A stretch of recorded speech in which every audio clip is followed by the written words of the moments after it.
Halo, selamat pagi. Saya Mario Nenggolan. Kita akan melanjutkan perkuliahan kita mengenai manajemen energi. Kita sudah memasuki minggu keempat dalam perkuliahan kita. Ini adalah video kedua yang berisi Designing Energy Management Program. Jadi bagaimana kita merancang, menjalankan manajemen energi dalam sebuah perusahaan. Nah, dalam orang memasak gitu ya, ada namanya bumbu masak. Nah, ini juga dalam memasak program manajemen energi dalam sebuah perusahaan, maka itu ada bumbu-bumbu utamanya ya. Bumbu utamanya adalah top management commitment. Jadi direktur utama, direktur pabrik, direktur produksi misalkannya ya, direktur marketing, direktur apapun yang ada di perusahaan itu harus setuju kalau mau menerapkan manajemen energi. Dan mereka harus mensupport. Ya. Bumbu kedua adalah energy manager. Jadi top level management setelah mereka komitmen untuk menerapkan manajemen energi, mereka harus menunjuk energy manager ya yang bertanggung jawab direct terhadap mereka untuk menjalankan program yang telah mereka buat. Nah, energy manager ini harus disupport oleh para pimpinan.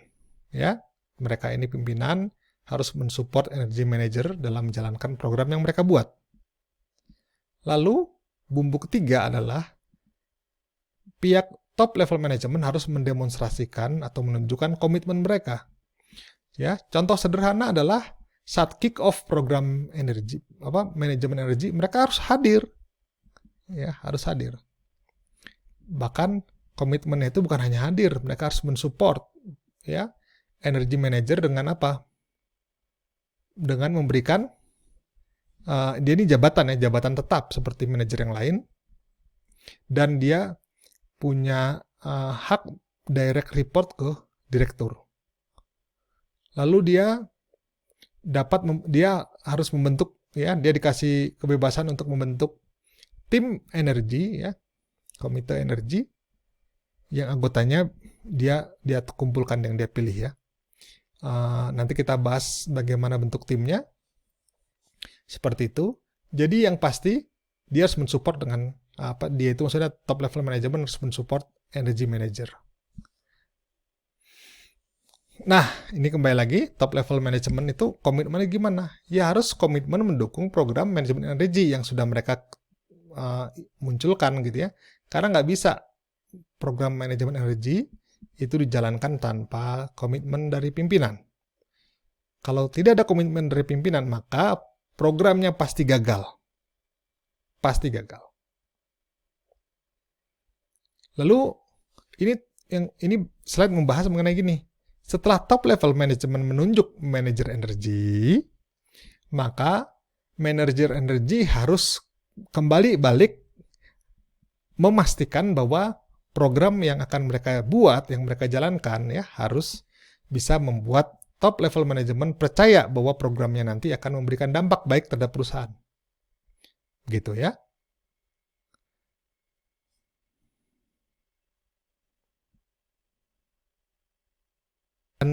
Dan cara terbaik untuk meyakinkan top level management untuk mengeluarkan dana, membentuk tim, dan lain-lain itu adalah tunjukkan bukti fakta dan juga statistik ya. Fakta dan statistik. Jadi mainnya fakta. Kalau enggak, nanti enggak didengar gitu ya. Lalu tunjukkan bahwa programnya itu realistik, dapat dicapai ya. Lalu bandingkan juga dengan kompetitor dari perusahaan. Nah, dari situ nanti top level management akan percaya dan dia akan mensupport penuh program yang akan dijalankan. Nah, kalau energy manager, ya ini wah gaya ya.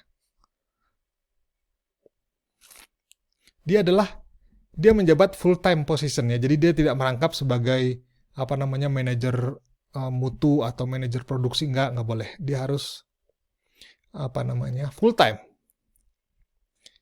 Lalu dia harus ditunjuk oleh top level management. Lalu energy management coordinator atau energy manager energi ya kalau bahasa Indonesianya, atau energy manager, dia harus punya sifat-sifat ya yang punya karakter yang kuat, dinamik, goal oriented, dan manajer yang baik. Dan yang paling penting, dia harus manajemen itu harus mensupport dia. Ya, mensupport dia dengan memberikan staff, dana, dan lain-lain. Lalu dia ini manajer energi ini harus melaporkan pekerjaan dia langsung ke top level management ya, tanpa diantaranya, agar tidak menghilangkan orientasi atau bias terjadi ya.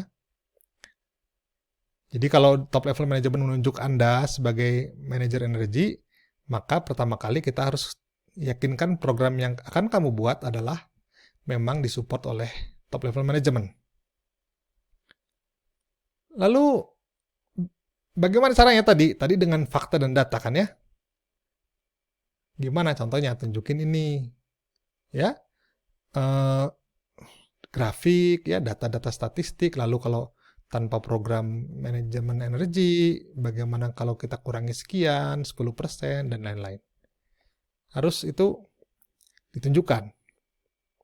Ya, kasih data, quote informasi dari perusahaan lain ya, presentasi dan lain-lain. Lalu membuat tim.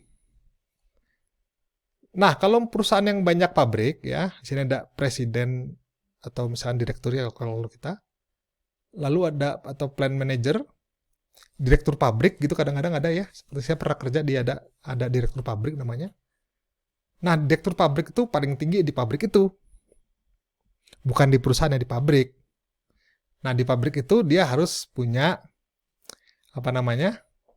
di bawah dia itu ada energy management koordinator atau manajer energi. Manajer energi nanti akan membentuk tim energi yaitu energy management komite. Ya, lalu di tiap-tiap departemen atau representatif itu ada perwakilannya. Ini kalau juga multi plan yang lebih besar ya. Misalkan vice president atau di atas ini ada eksekutif direktur ya. Lalu ada energy management coordinator atau energy manager. Lalu ada 2 tim manajemen ya, yaitu energy management teknik ya, mengenai teknis. Lalu yang steering committee. Kedua ini berbeda, ini dalam segi teknis, ini dari segi memberikan pandangan-pandangan secara umum, akses terhadap perusahaan ya secara luas. Lalu di bawah dia ada koordinator energi di pabrik A ya, di pabrik B, pabrik C dan lain-lain. Ini begitu ya, punya banyak koordinator. Satu koordinator tiap pabrik.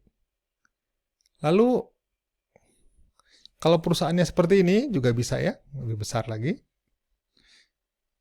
Jadi direktur utama ya, direktur eksekutif direktur ya. Ada energy management manager, energy manager di sini. Lalu ada tadi dari segi teknis ya, komite teknis, lalu komite steering komite.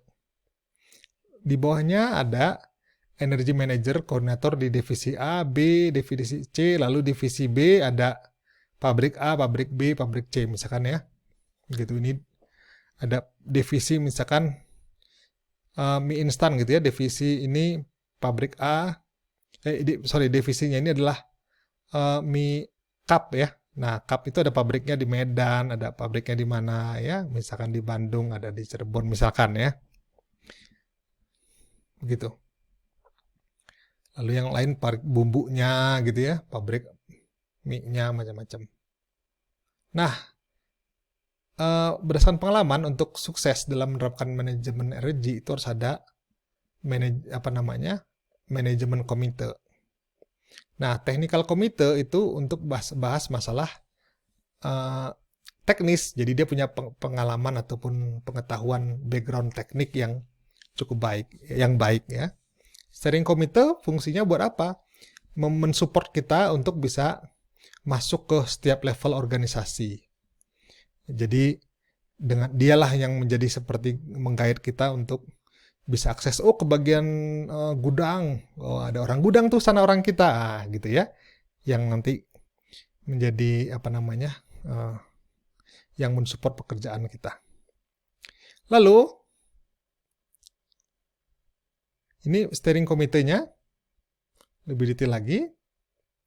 Itu dibangun atau dibentuk dari macam-macam atau rentang yang melebar gitu ya. Jadi ada personal representatif dari gitu ya, departemen A representatif, lalu ada departemen B, ada perwakilan dan lain-lain.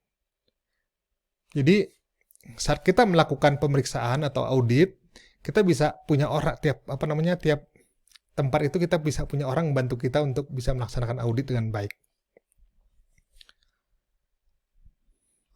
Cost allocation. Nah, problemnya selama ini energi itu dimasukkan sebagai overhead ya, atau orang bilang general overhead. Nah, ini general overhead itu bisa orang nggak banyak singgung ya, nggak dikutak-katik karena misalkan gaji karyawan, gaji bayar listrik, bayar air, bayar apa itu overhead. Ya, nah itu nggak bagus ya.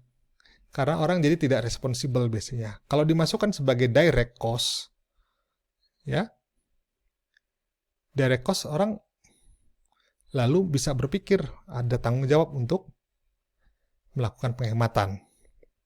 Jadi energy cost, energy cost, not consumption, are to be controlled. Ya, jadi energi harus dikendalikan. Energi itu juga harusnya direct cost, ya.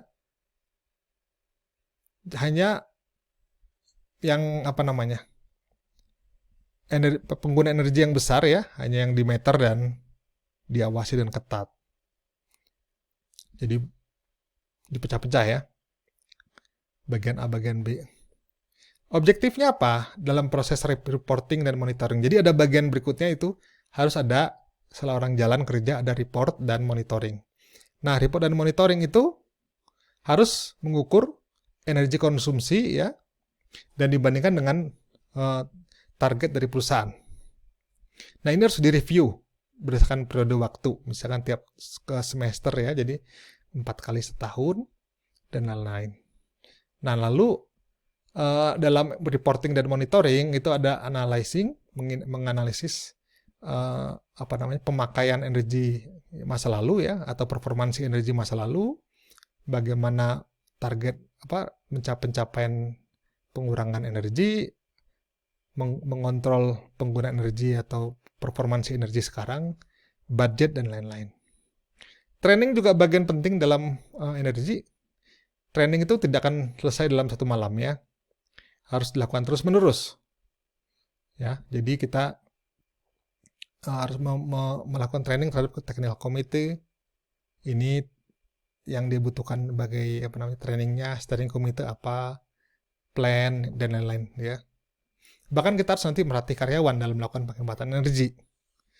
Lalu apalagi setelah starting manajemen program, visibility ya, orang-orang harus tahu, semua tahu bahwa program ini akan dijalankan, disupport oleh pimpinan. Lalu yang terakhir adalah jadi dipilih mana program-program yang akan dijalankan, mana yang paling visible, mana yang paling baik. Nah, program tersebut gitu haruslah smart. Ini contoh-contohnya nanti kalian baca saja. Contohnya adalah smart itu specific, measurable, achievable, realistic, timely. Ini harus semua masuk. Ya. Contohnya nanti kita bahas. Lalu konsepnya adalah energy cost ya. Itu harus dikendalikan. Lalu juga energy needs to be recognized. Itu direct ya, tadi udah kita bahas. Lalu ada hanya energi yang besar saja yang dicek ya, pakainya Pareto.